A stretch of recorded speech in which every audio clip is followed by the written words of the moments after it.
ہمارے ذہن کے اندر جب عمل صالح نیک عمل کا تصور آتا ہے تو ہمارے ذہن میں نمازیں آتی ہیں، ہمارے ذہن میں حج آتا ہے، ہمارے ذہن میں زکوٰۃ دینا آتا ہے، ہمارے ذہن کے اندر صدقات کرنا آتا ہے، کھانا بانٹنا آتا ہے۔ اس طرح کچھ چند چیزیں ہمارے ذہن کے اندر جو مخصوص عبادات کے ساتھ جڑی ہیں اور یا عمومی طور پہ جن کو عبادات کہا جاتا ہے یا اس کے جو قریب چیزیں ہیں وہ ہمارے ذہن میں آتی ہیں۔ حالانکہ آپ اگر روڈ کے اوپر جا کے اپنے مقابل کو آنے والے کو راستہ دیتے ہیں وہ بھی آپ کا عمل صالح قرار پائے گا۔ آپ اپنے ہمسائے کے ساتھ اچھا سلوک کرتے ہیں وہ بھی عمل صالح قرار پائے گا۔ آپ راستے سے گری پڑی ہوئی کوئی چیز اٹھا کے ایک طرف کر دیتے ہیں وہ بھی عمل صالح قرار پائے گا۔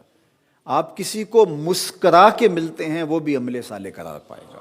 لا تحتقرن من المعروف ولو ان تلق اخاک بوجہ طلق، تو یہ ہمارا دین ہے۔ اچھے رویے عمل صالح ہیں، اچھی اقدار عمل صالح ہیں، اچھے اخلاق عمل صالح ہیں۔ لوگوں کے ساتھ خیانت نہ کرنا، ان کے ساتھ دیانت سے پیش آنا، یہ عمل صالح ہے۔ کاروبار کو اسلامی اصولوں کے طریقوں کے مطابق کرنا، یہ عمل صالح ہے۔ جو کہا ہے وہی دینا، یہ عمل صالح ہے اور عمل صالح ہے۔ آپ جو ہے وہ اچھی معاشرت کی تشکیل کے لیے جو کر رہے ہیں وہ عمل صالح ہے۔ مدرس جو پڑھا رہا ہے وہ عمل صالح ہے، شاگرد جو پڑھ رہا ہے وہ عمل صالح ہے۔ شاگرد کا وقت ضائع نہ ہو، استاد کا وقت ضائع نہ ہو۔ اگر شاگرد خیال رکھتا ہے یا استاد خیال رکھتا ہے تو وہ عمل صالح ہے۔ عمل صالح کا مفہوم بہت زیادہ وسیع ہے جس میں ہماری پوری معاشرت آتی ہے، اس لیے اس کو حسنات دنیا میں ہمارے مفسرین نے شمار کیا، جس سے انسانوں کو خوشی ہوتی ہے، انسانوں کو راحت پہنچتی ہے، انسانوں کو نفع پہنچتا ہے۔ وہ کافر بھی ہوں اور ان کو بھی کوئی نفع پہنچتا ہے، آپ نے راستہ بہتر کر دیا اور اس سے کافر بھی گزرتا ہے، اس کو بھی فائدہ پہنچتا ہے، تو یہ عمل صالح قرار پائے گا۔ آپ کی زبان سے نکلا ہوا جملہ جس سے خیر پھوٹتی ہے اور معاشرے میں صالحیت کا نور پھیلتا ہے وہ بھی عمل صالح قرار پائے گا۔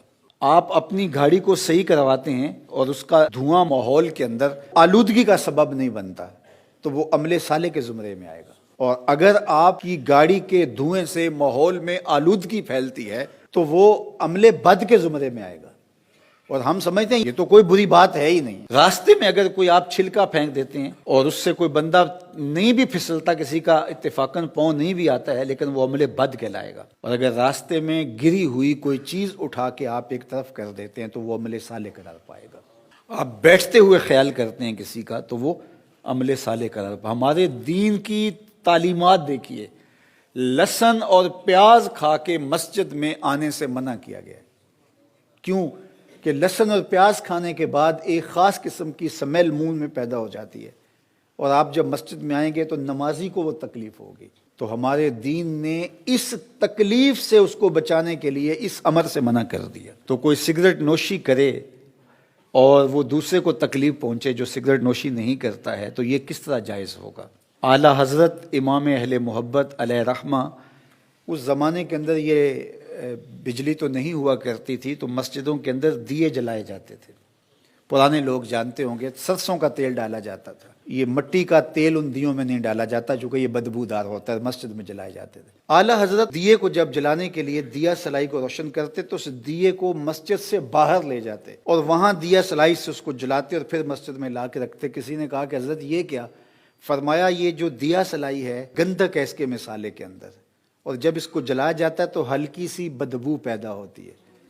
جس دین نے مسجد میں پیاز کھا کر آنے سے منع کیا ہے وہ دین اس کو بھی گوارا نہیں کرتا، لہٰذا یہ باہر جلے گی تاکہ بدبو باہر پھیلے اور پھر اس کو آگ لگ جائے گی تو اس کو میں اندر لے کے آؤں گا۔ یہ دین ہے ہمارا، کوئی دین سے ہٹ کے چیز نہیں کہ آپ کسی سے ہم کلام ہوتے ہیں اور آپ کے منہ سے سمیل آ رہی ہے، آپ نے مسواک نہیں کی ہے اور اس کو تکلیف ہو رہی ہے، مروتاً وہ آپ کو نہیں کہتا تو الگ بات ہے، لیکن یہ بدتمیزی ہے۔ اگر آپ مجلس میں جانا چاہتے ہیں تو آپ کو اس کا خیال کرنا پڑے گا۔ تو یہ صرف مینرز ہی نہیں ہے، یہ ہمارا دین ہے، ہمارے دین نے ہمیں یہ سکھایا ہے، یہ اعمال صالحہ کے زمرے میں یہ چیزیں آتی ہیں۔ تو لوگوں کا خیال رکھیں، لوگوں کا لحاظ رکھیں، لوگوں کو اذیت نہ دیں، لوگوں کو تکلیف نہ پہنچائیں۔